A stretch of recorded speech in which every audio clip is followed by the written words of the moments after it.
অভাবের সংসার, ছোট কাঠের দোকান চালানো, বাবার স্বপ্ন আর দু চোখে দেশ সেবার অদম্য জেদ, এই নিয়েই শুরু হয়েছিল বাঙালি যুবক তপন কুমার ঘোষের।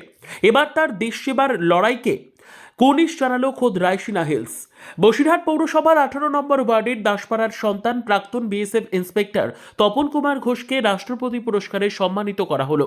তিনি প্রমাণ করে দিলেন, সততা আর নিষ্ঠা থাকলে প্রান্তিক ঘরের ছেলেও দেশের মুকুটে শ্রেষ্ঠ পালক হতে পারে।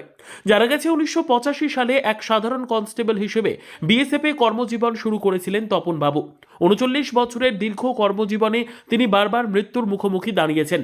কখনো কাশ্মীরের দুর্গম এলওসি, কখনো পাঞ্জাব সীমান্ত, দেশের সার্বভৌমত্ব রক্ষায় তিনি ছিলেন অতন্দ্র প্রহরী।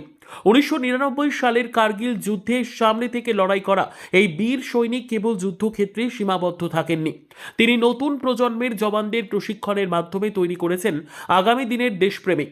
তার এই সততা ও কর্মনিষ্ঠার ফসল হিসেবেই চাকরি জীবনে মিলেছে 6বার পদোন্নতি। দাদার এই কৃতিত্বে গর্বিত তার পরিবার। রাষ্ট্রপতি পুরস্কার ভারতবর্ষের রাষ্ট্রপতি ঠিক করে থাকেন, সবাইকে এই পুরস্কার পাওয়ার সৌভাগ্য হয় না। কিন্তু আমার দাদা 1985-এ একজন কনস্টেবলে ভর্তি হয়ে দেশের বীর সৈনিক, ভারতবর্ষের পাঞ্জাব, রাজস্থান, কাশ্মীর, বাংলাদেশ, যেসব বর্ডার, যেসব জায়গায় এমার্জেন্সি পিরিয়ড যেখানে যে হয়েছে সব জায়গায় অ্যাটেন্ড করেছেন। পুরো ডিফেন্স সিস্টেমটাকে ভালোভাবে পরিচালনা করেছেন। আমরা খুব গর্বিত। উনি 6টা প্রমোশন নিয়েছেন, 6টা প্রমোশন। 2025 সালের 31শে জানুয়ারি অবসর নেওয়ার সময় রাষ্ট্রপতি দ্রৌপদী মুর্মুর হাত থেকে বিশেষ সম্মান গ্রহণের কথা থাকলেও পরিস্থিতির কারণে তা সম্ভব হয়নি। তবে দেরিতে হলেও প্রাপ্য সম্মান ফিরে পেলেন এই কৃতি বাঙালি। রাজ্যপাল সিভি আনন্দ বোস রাষ্ট্রপতির পক্ষ থেকে সেই বিশেষ পদক তার হাতে তুলে দিলেন। এই প্রাপ্তিতে আবেগাপ্লুত গোটা বসিরহাট। বাবা সন্তোষ ঘোষ আজ বেঁচে নেই, কিন্তু মা উমা ঘোষ গর্বিত নয়নে দেখছেন ছেলের এই বিশ্বজয়। তপনবাবু আজ অবসরপ্রাপ্ত হলেও তরুণ প্রজন্মের উদ্দেশ্যে তার বার্তা, সততার দেশপ্রেমের বিকল্প নেই।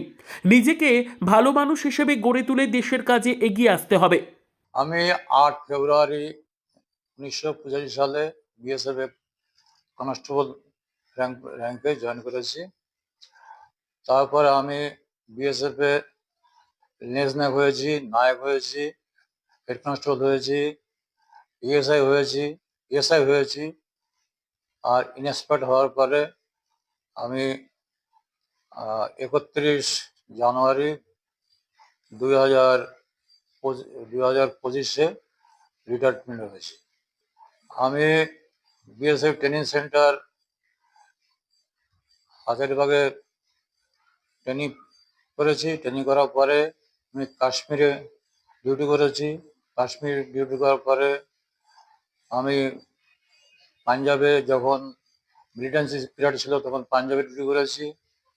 তারপরে পাঞ্জাবের পরে আমি রাজস্থান ডিউটি করেছি, আবার পাঞ্জাব করেছি, আবার 3বার আমি কাশ্মীরকে ডিউটি করেছি। কাশ্মীরে এলওসিতে ডিউটি করে এসেছি। তারপরে আমি 3বার এসটিসিতে নতুন যারা রিক্রুট হয়েছে, যারা ট্রেনিং করতে হয়েছে তাদের ট্রেনিং দিয়েছি। যে কেউ এই চাকরিতে যাক না কেন, চাকরিতে যাওয়ার পরে দেশের জন্যে মন প্রাণ দিয়ে কাজ করা উচিত। আর দেশের জন্যে একটা সেবাভাব কি করে কার্য করা উচিত। তপন কুমার ঘোষ আজ শুধু বসিরহাট নয়, গোটা বাঙালির অনুপ্রেরণা।